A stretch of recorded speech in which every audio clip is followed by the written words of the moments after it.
guys, this is Mradula and I hope you all are doing good. I hope you all are safe. और जैसा कि आप सबको हमने प्रॉमिस किया था कि consecutively for the 10 days we are going to bring to you all the different chapters and all the different MCQs, or I can say most probable MCQs from each chapter, right? So आप सबको पता है psychology में हमने 3 days successfully complete कर चुके हैं और उन 3 दिन हमने फर्स्ट, सेकंड और थर्ड चैप्टर के most probable 15 MCQs we have already discussed, right? तो जैसा कि आप वापस आपसे प्रॉमिस किया था मैंने कल कि I will be back with chapter 4 and today again I am back with chapter 4 which is known as psychological disorders. ठीक है, तो इससे पहले कि ये चैप्टर स्टार्ट हो, let me give an insight about this chapter. This chapter is the most important chapter in psychology because this provides a baseline for your, probably for your future aspects. आप में से वो सारे लोग जो aspire कर रहे हैं to become a psychologist or to do anything, related in the area of psychology, this chapter, guys, is the baseline for it, right? तो now let us begin quickly with our MCQs. जैसे कि यहाँ पे पहला MCQ आप देख रहे हैं और मैं हमेशा आपको बार बार याद दिलाऊंगी कि आपको कीवर्ड्स मार्क करने होते हैं. जैसे कि पहला एमसीक्यू कह रहा है psychological disorders are deviant, distressing, dysfunctional and what. ठीक है, तो आप सबको पता है चैप्टर 4 में जो कि अबनॉर्मैलिटी साइकोलॉजिकल डिसऑर्डर्स है, उसमें अबनॉर्मैलिटी की डेफिनेशन के बाद हम पढ़ते हैं 4 Ds ऑफ अबनॉर्मैलिटी, राइट? तो जब हम 4 Ds ऑफ अबनॉर्मैलिटी पढ़ते हैं तो उसमें सबसे पहला आता है डिवाइंड, जिसको हम कह सकते हैं कि बहुत बिजार, मतलब जो चीज अबनॉर्मल होती है वो बिजार तो होती है, एब्सर्ड तो होती है, थोड़ी सी वियर्ड होती है, राइट? सेकंड आता है डिस्ट्रेस या distressing, as in anything which is abnormal that gives some sort of distress. वो यूस्ट्रेस कभी नहीं होता, उस डिस्ट्रेस से आपको बिल्कुल अच्छा फील नहीं होता, वरिड फील करते हो, कांस्टेंट एंजाइटी होती है आप में, दैट इज व्हाई डिस्ट्रेसिंग. तीसरा है dysfunctional. Definitely your body, your mind, as in mentally, physically, emotionally, you're not functioning properly, you're not a fully functioning individual, इसीलिए डिसफंक्शनल. तो चौथा इन चारों में से क्या है? ठीक है, डिसोसिएटिव तो हो नहीं सकता, dissociative again is a disorder.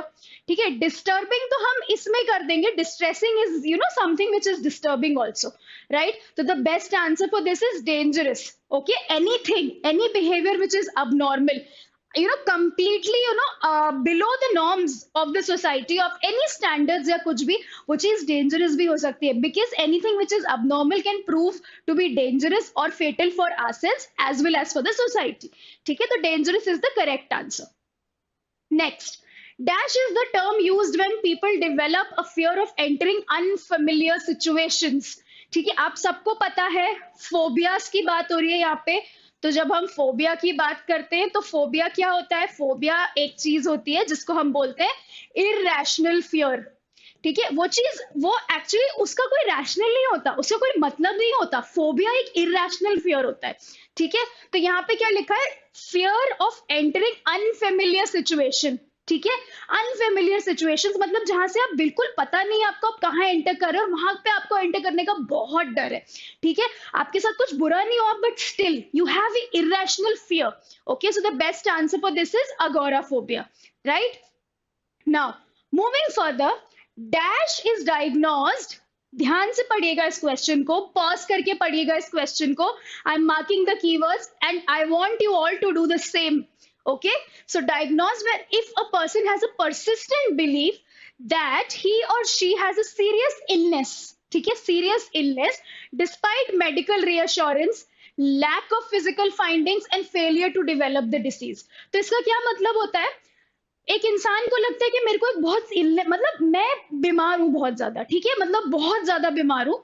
Okay, तो सीरियस इलनेस उसको लगी, मगर अगर जब वो डॉक्टर के पास गया, उसको डॉक्टर ने अश्योर किया कि तुम्हें कोई बीमारी नहीं है भाई, you do not need any anything, you do not need a medicinal treatment, any major. तो डिस्पाइट मेडिकल रीअश्योरेंस, मतलब उसमें ना तो उसके टेस्ट में कुछ खराब आया है ना तो कुछ आया है. ठीक है, तो और failure to develop the disease. तो जैसे मैं आपको एक एग्जांपल देती हूँ, देर आर पीपल जिनको बहुत सारे लोग होते हैं, मतलब they think very in a very hyper active way in their mind. उनको क्या लगता है कि अगर उनका ये वाला हाथ दर्द हो रहा है, ठीक है, लेट्स से उनका ये हाथ दर्द हो रहा है तो उनको हार्ट अटैक आने वाला है शायद, या तो उनको हार्ट का प्रॉब्लम है, ठीक है। जबकि जब when they go to the hospital, when they go to the doctor, even after all the test done, everything is normal, still they keep feeling that कि नहीं यार उनको तो ये चीज हो रही है। Okay, that particular situation guys is known as hypochondriasis. Okay, now moving further, DASH is characterized by extensive but selective memory loss, and basically it is there with an organic cause।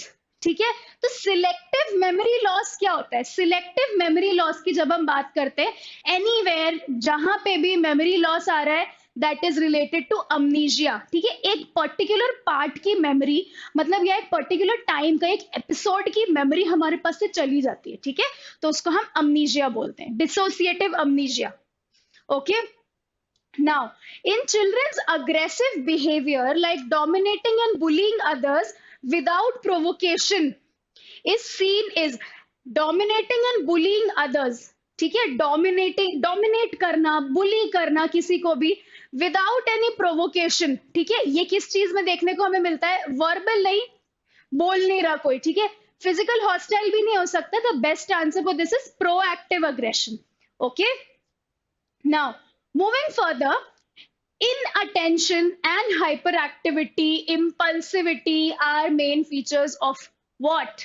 ठीक है, तो आप सबको पता है कि generally there is one disorder जो कि आजकल most of the children have that.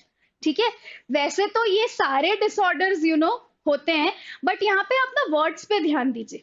ठीक है, इनअटेंशन, हाइपर एक्टिविटी, इम्पल्सिविटी। ठीक है, तो हम ऑप्शन से चालू करते हैं। कंडक्ट डिसऑर्डर क्या होता है? कंडक्ट डिसऑर्डर क्या होता है? कंडक्ट एनीथिंग, जैसे आपने क्लास में सुना होगा योर कंडक्ट इज बैड। ठीक है, you do not have a good conduct. Conduct is related to behaviour. ठीक है, तो ये बिहेवियर इशू हो गया कंडक्ट डिसऑर्डर यहाँ पे रूल आउट हो जाएगा। ठीक है, ऑपोजिशनल डिफाइंड का मैं आपको एक चीज बताती हूँ। आप में से बहुत लोगों ने, कुछ बच्चे देखे होंगे, अगर मैंने उस एक पर्टिकुलर बच्चे को बोला कि take this bottle and go and keep it in the fridge. ठीक है, वो नहीं रखेगा, हो सकता है बॉटल को फेंक के आ जाए वो। ठीक है, दैट इज ऑपोजिशनल डिफाइंड, मतलब जो मैंने बोला उसका उल्टा करना इज ऑपोजिशनल डिफाइंड। ठीक है, as an completely opposite behaviour show करना इज ऑपोजिशनल डिफाइंड। ठीक है, अभी आपके क्वेश्चन में इस चीज का, इस पर्टिकुलर क्वेश्चन का आंसर छुपा हुआ है। कैसे, मैं आपको बताती हूँ। इनअटेंशन, हाइपर एक्टिविटी, इम्पल्सिविटी। ठीक है, तो आपका जो पहला है अटेंशन डेफिसिट। इनअटेंशन का मतलब हो गया अटेंशन डेफिसिट। ठीक है, और हाइपर एक्टिविटी यहाँ पे भी लिखा है hyper activity impulsivity disorder. So the best answer is, इसको हम ADHD भी बोलते हैं। ठीक है, attention deficit hyper activity disorder को what is known as ADHD। ठीक है, तो जनरली यहाँ पे बच्चे are they attention, they want attention basically. Okay, then वो कॉन्स्टेंटली फिजिट। ठीक है, वो एक जगह पे नहीं बैठ सकते, कॉन्स्टेंटली वो बहुत रेस्टलेस होते हैं। They if they are in a class, continuously class में घूमते रहेंगे, क्लास के बाहर चले जाएंगे, किसी को धक्का दे देंगे, किसी पे स्पिच कर देंगे, कुछ भी कर सकते हैं। Okay, so that is ADHD, attention deficit hyper activity disorder.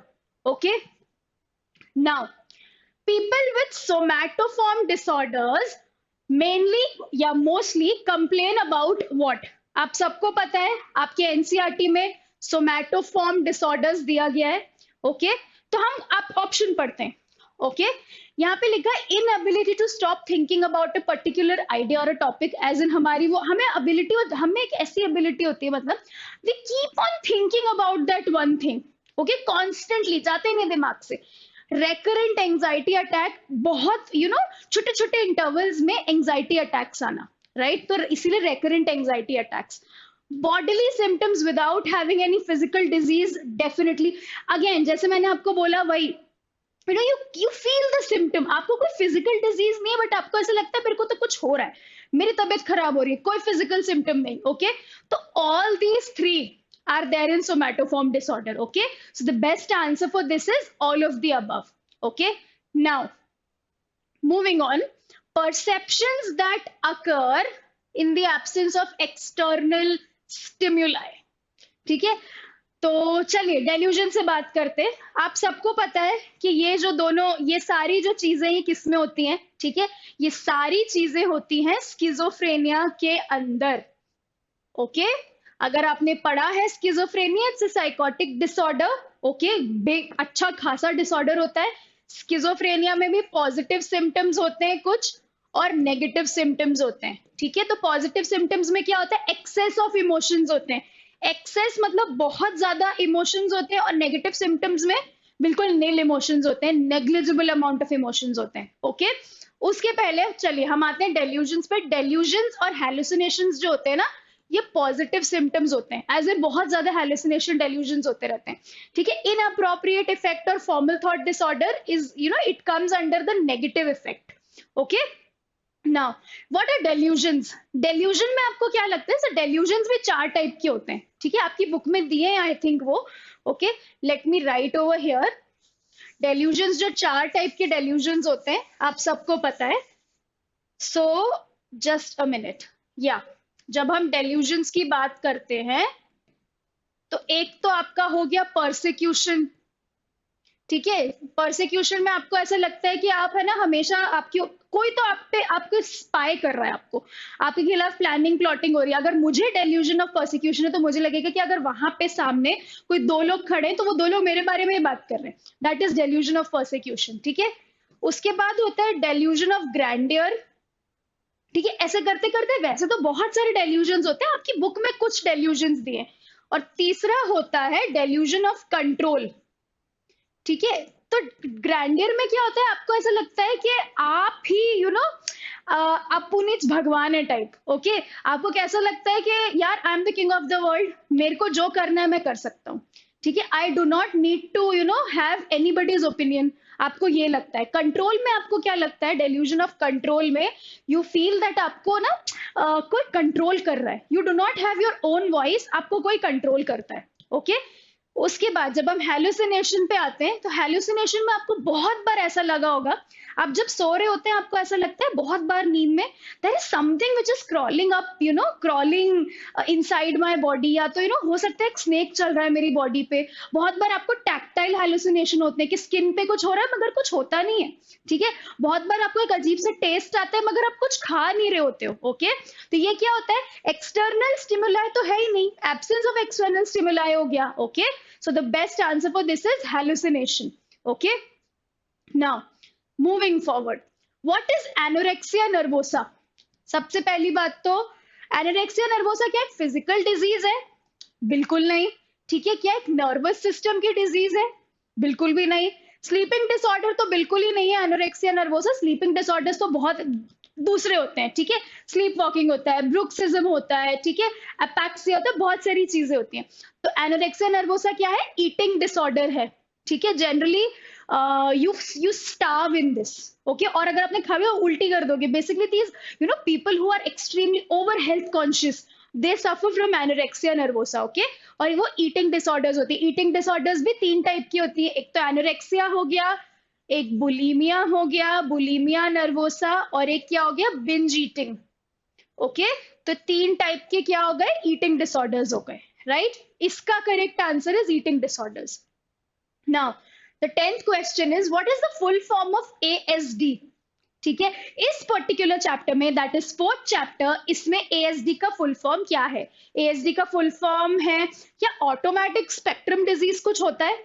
नहीं, कुछ नहीं होता। एलियनेशन स्पेक्ट्रम डिसऑर्डर कुछ होता है? बिल्कुल ही नहीं होता, सुना ही नहीं है, DSM VSM में कहीं नहीं लिखा, ठीक है? ऑटिज्म स्पेशल डिसऑर्डर होता है क्या?